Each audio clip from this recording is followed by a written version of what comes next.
तो गाइज कैसे हैं आप सब लोग। आप देख रहे हैं code with ban.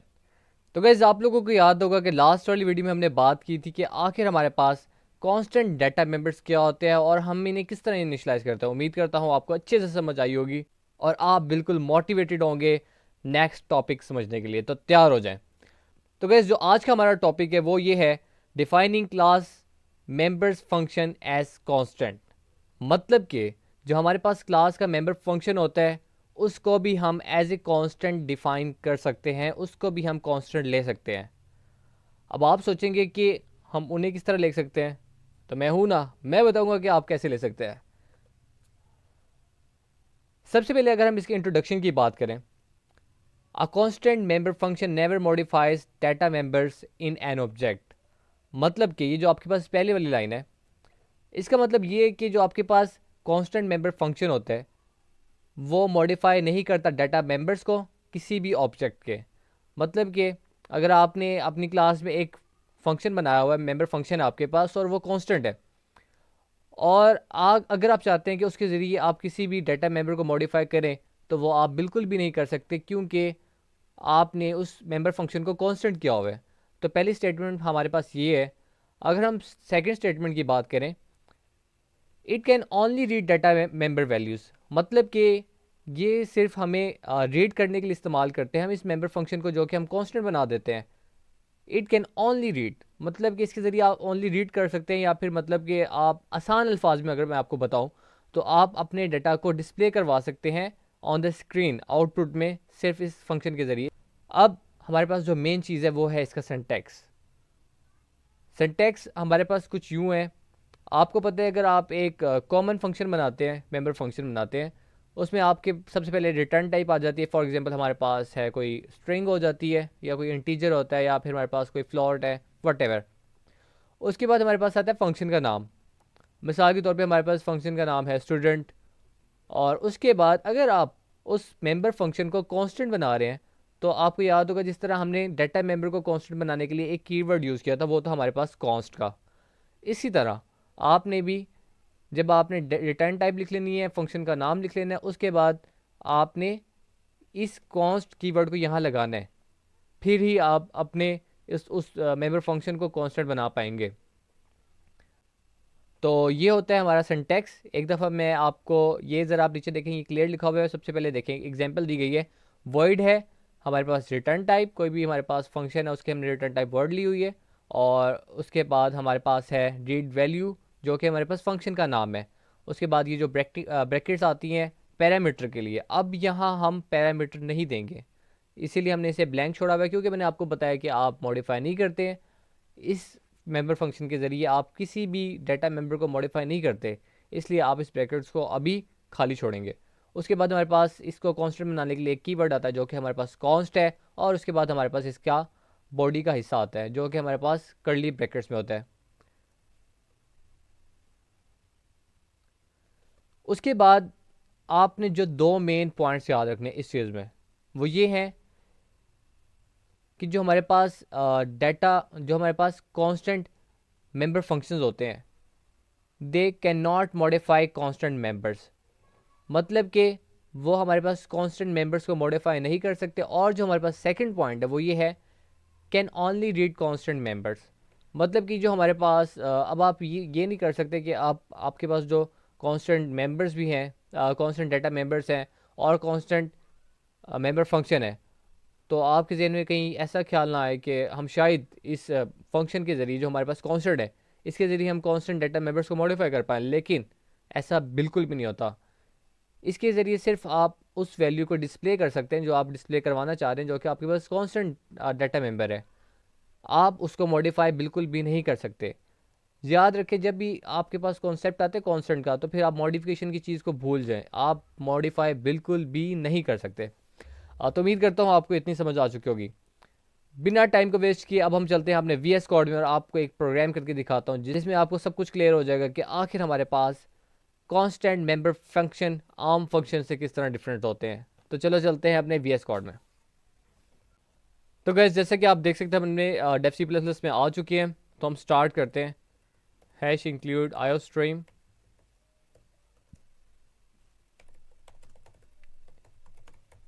Using name space STD.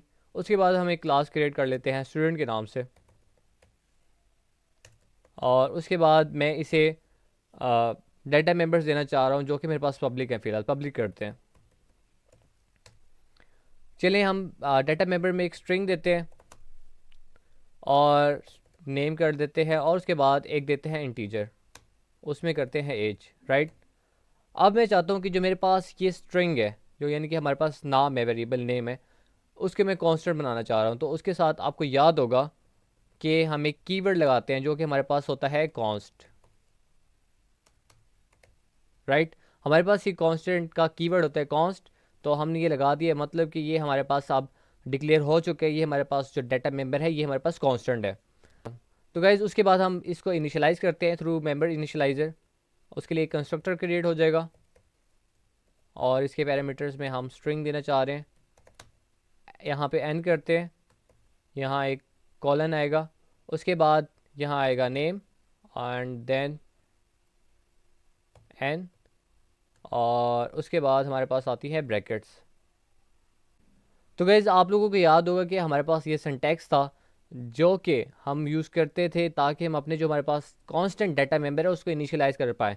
और आपको याद होगा कि हमारे पास इसका जो मेथड था इसको हम कहते हैं initialising the constant data member through member initialiser list, right. अब इसके बाद हम कुछ यूँ करते हैं, क्योंकि हमारा टॉपिक आज का है कांस्टेंट मेंबर फंक्शंस, तो अब हम एक फ़ंक्शन बनाते हैं, डिस्प्ले का चलिए फ़ंक्शन बनाते हैं। सबसे पहले तो उसकी रिटर्न टाइप आ जाएगी, वहाँ हम वॉइड कर देते हैं। उसके बाद डिस्प्ले का हम फंक्शन बनाना चाह रहे हैं, उसका नाम आएगा। अब हम कॉन्स्ट का यहाँ पे कीवर्ड लगाएंगे, और हम चाहते हैं कि हमारे पास फंक्शन कांस्टेंट बन जाए, इसलिए हम यहाँ पे कीवर्ड यूज़ कर रहे हैं कांस्टेंट का। अब उसके बाद हम इसकी बॉडी में आ जाएंगे। इसमें मैं चाहता हूँ कि जो मेरे पास कांस्टेंट डाटा मेंबर है इसको मैं शो करूँ। तो मैं कुछ यूँ करता हूँ, name of the student is, अब मैं चाहता हूँ इसके सामने नेम आ जाए जो कि हमारे पास कांस्टेंट डाटा मेंबर है। Okay, that's it. अब हम अपनी क्लास को ख़त्म करते हैं, यहाँ पे फिनिश करते हैं, सेमीकोलन लगा दिए। इसके बाद हम अपनी मेन बॉडी में आते हैं। देखें अब यहाँ पे हमारे पास चूँकि क्लास है स्टूडेंट, S1 के नाम से हम एक ऑब्जेक्ट क्रिएट करते हैं और 7 पैरामीटर देते हैं। हम उसको नेम देना चाहते हैं पेन, राइट। चलें अब एक दफ़े मैं आपको कंपाइल करके दिखाता हूँ कि आखिर हमारे पास क्या आउटपुट आने वाली है।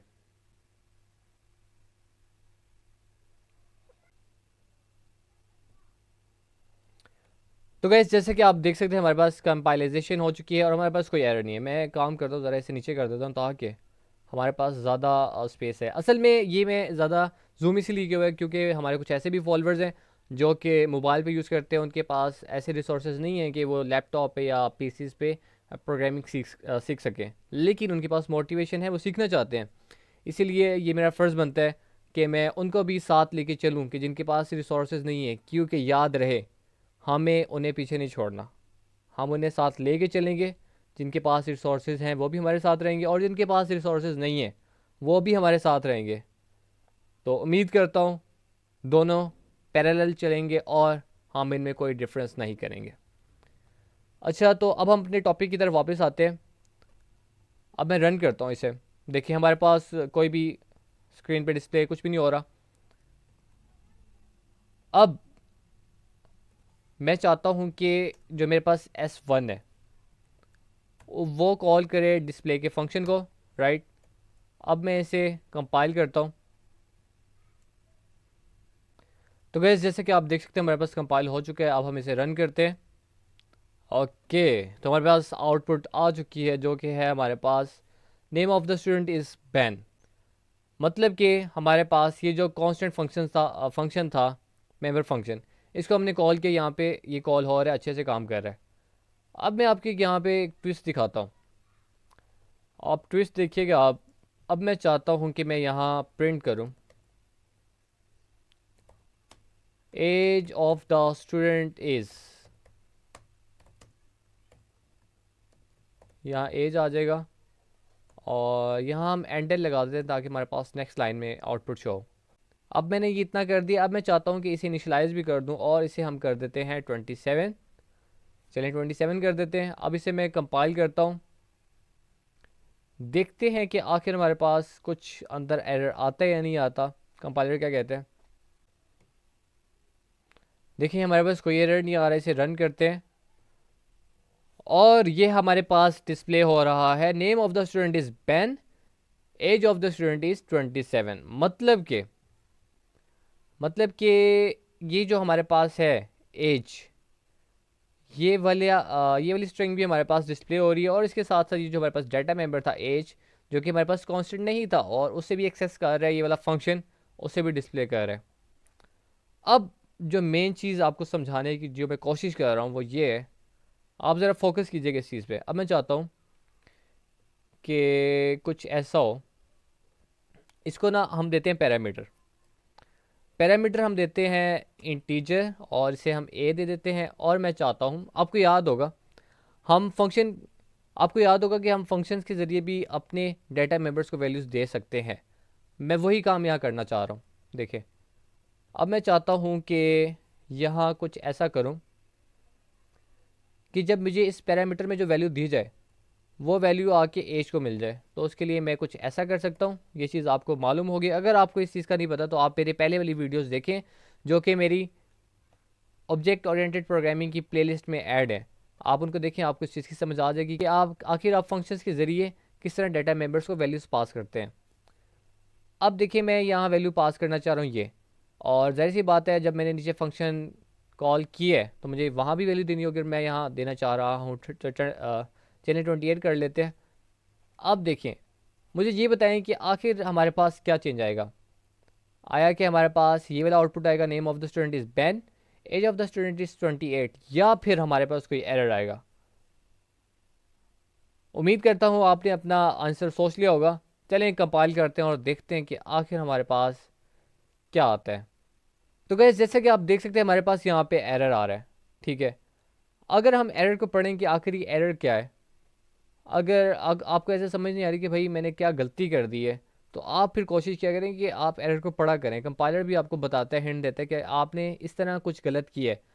हम एरर को पढ़ते हैं। ये देखें लिखा हुआ है हमारे पास, assignment of member student as in read only object. मतलब कि कह रहा है कि आपने इनिशियलाइज करने की कोशिश की है या फिर वैल्यू पास करने की कोशिश की है एक डाटा मेंबर को, कहाँ पे, एक रीड ओनली ऑब्जेक्ट के अंदर। मतलब कि आपने एक ऐसे फंक्शन के अंदर वैल्यू पास करने की कोशिश कर रहे हो जो कि कांस्टेंट है, जहाँ पे आप पास ही नहीं कर सकते। आपको मैंने बताया था कि हमारे पास ये होता है रीड के लिए होता है।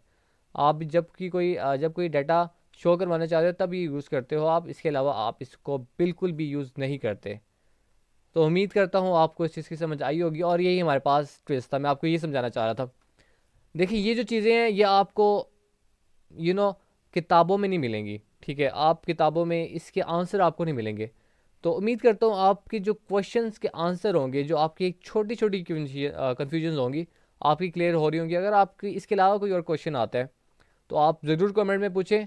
तो गाइस अगर आपको इस वीडियो की समझ आई, जाकर इस वीडियो को लाइक करें और आप में से जो जो न्यू है इस चैनल पे, चैनल को सब्सक्राइब करें और बेल आइकन को हिट करें ताकि आने वाली वीडियोस का नोटिफिकेशन आपको मिलता रहे। तो मिलते हैं नेक्स्ट वीडियो में, तब तक के लिए गुड बाय।